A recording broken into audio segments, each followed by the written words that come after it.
Today's Sri Aurobindo's synthesis of yoga reading. Introduction, the conditions of synthesis, chapter 1, life and yoga. The 6 sentences. The child of immemorial ages, preserved by its vitality and truth into our modern times. It is now emerging from the secret schools and ascetic retreats in which it had taken refuge and is seeking its place in the future sum of living human powers and utilities.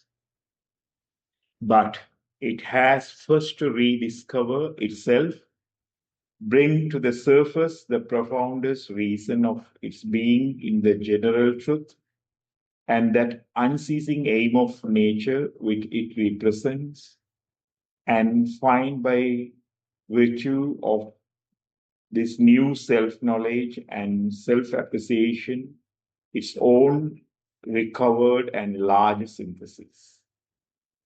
Reorganizing itself, it will enter more easily and powerfully into the reorganized life of the race, which it possesses claim to lead within into the most secret penetralia and upward to the highest altitude of existence and personality. So now we will see the meaning of, we will try to understand.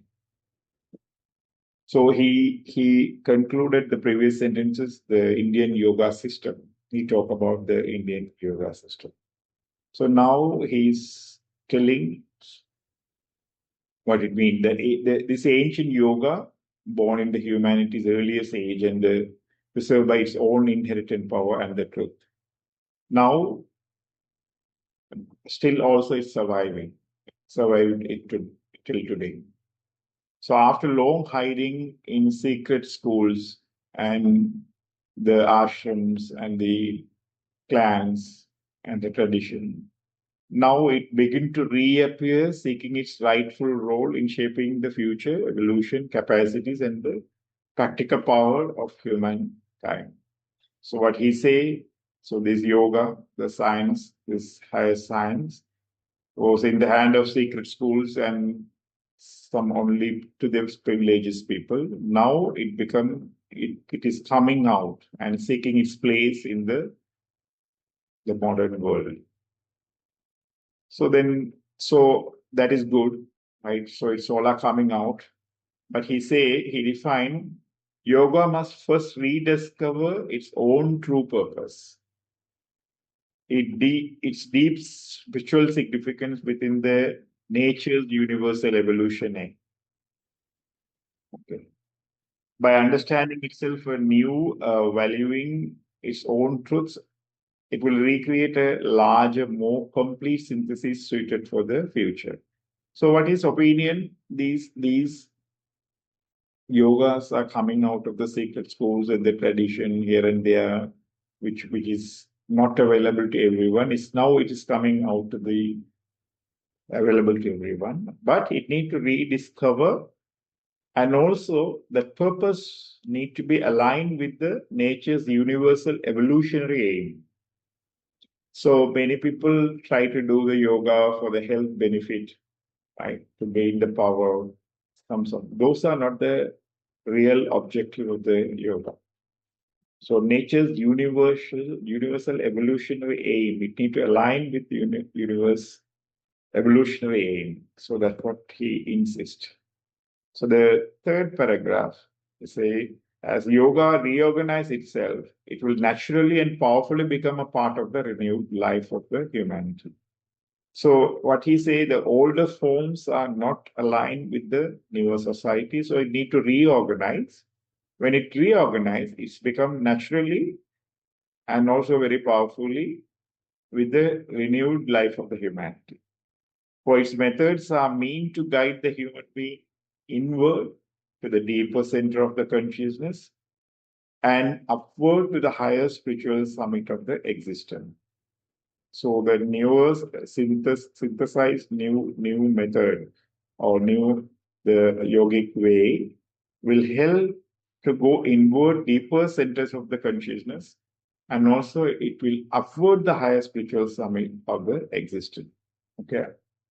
So this is what the today's paragraph and its meaning. Now we will see this in the Tamil. So இந்த யோகம் பழைய யுகங்களில் பழைய காலங்களில் இருந்து தன்னிடமுள்ள உண்மையானதும் உயிருள்ள அந்த உயிர்ப்பின் காரணமாக இன்றைய காலத்துக்கு வரைக்கும் பாதுகாக்கப்பட்டு வந்திருக்கின்றது. பல நூறு ஆண்டுகளாக இது ரகசிய ஆசிரமங்களிலும் துறவு குடியிருப்புகளிலும் குரு பரம்பரைகளிலும் இந்த ஞானம் தனிப்பட தஞ்சமடைந்திருந்தது.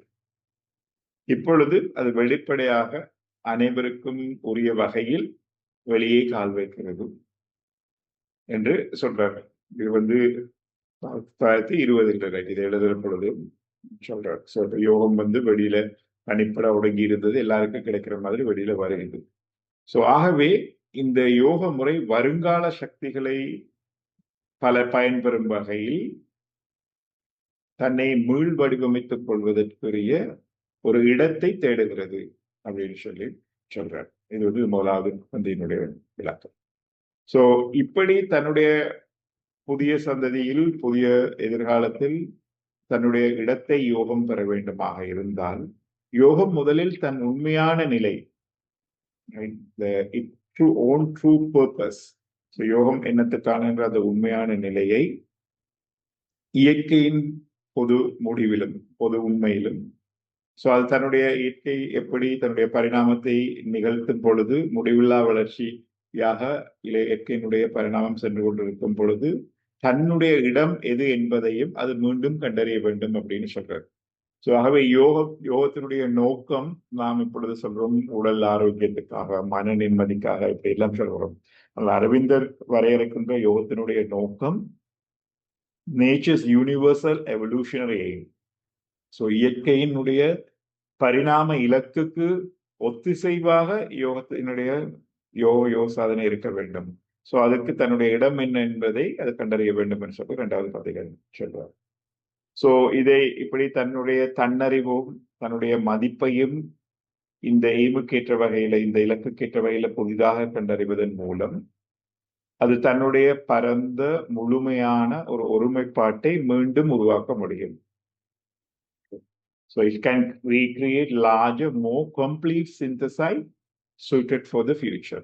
எதிர்காலத்துக்கு உரிய வகையில் அது தன்னுடைய பரந்த முழுமையான ஒரு ஒருமைப்பாட்டை உருவாக்க முடியும் என்று சொல்லி 2வது பந்தியில் சொல்லுகிறார். 3வது பந்தி, யோகம் தன்னை மீண்டும் கட்டமைக்க புதிதாக தன்னுடைய முயற்சியை மேற்கொள்ளும் பொழுது மனித குலத்தின் புதிய வாழ்க்கை வடிவமைப்பில் அது எளிதாகவும் வலிமையாகவும் சேர்ந்து செயல்படும்.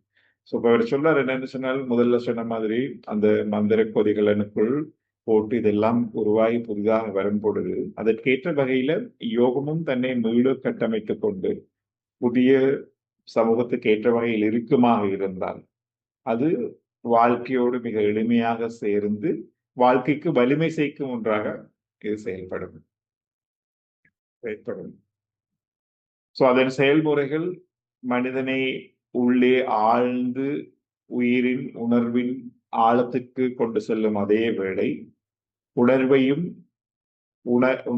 உயிரையும் ஆன்மீகத்தினுடைய உச்ச நிலைக்கும் அது கொண்டு செல்லக்கூடிய திறனுடையதாக மாறும் அப்படின்னு சொல்லி இந்த 3வது பந்தியில சொல்லி இருக்கிறார்.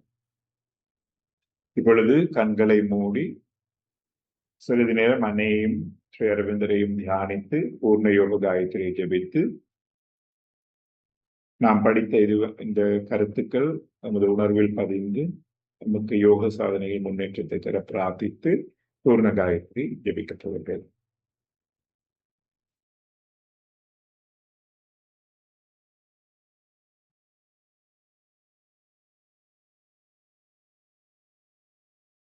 ஓம் தத்சவிதுர்பரம் ரூபம் ज्योतिपरस्य धीमहि यन्नः सत्येन दीपये। ॐ तत्सवितुर्भरं रूपम् ज्योतिपरस्य धीमहि यन्नः सत्येन दीपये। ॐ तत्सवितुर्भरं रूपम् ज्योतिपरस्य धीमहि सत्येन यन्नः दीपये।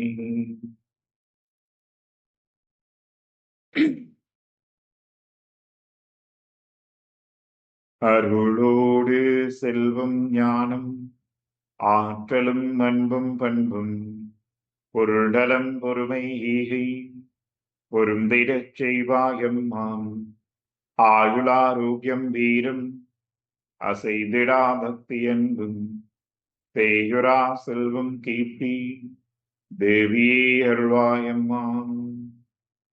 ஓம் சாந்தி சாந்தி சாந்தி. தென்னாடேஸ்வனே போற்றி, எந்நாட்டவர்க்கும் நிறைவா போற்றி. இன்பமே சூழ்கம், எல்லோரும் வாழ்க.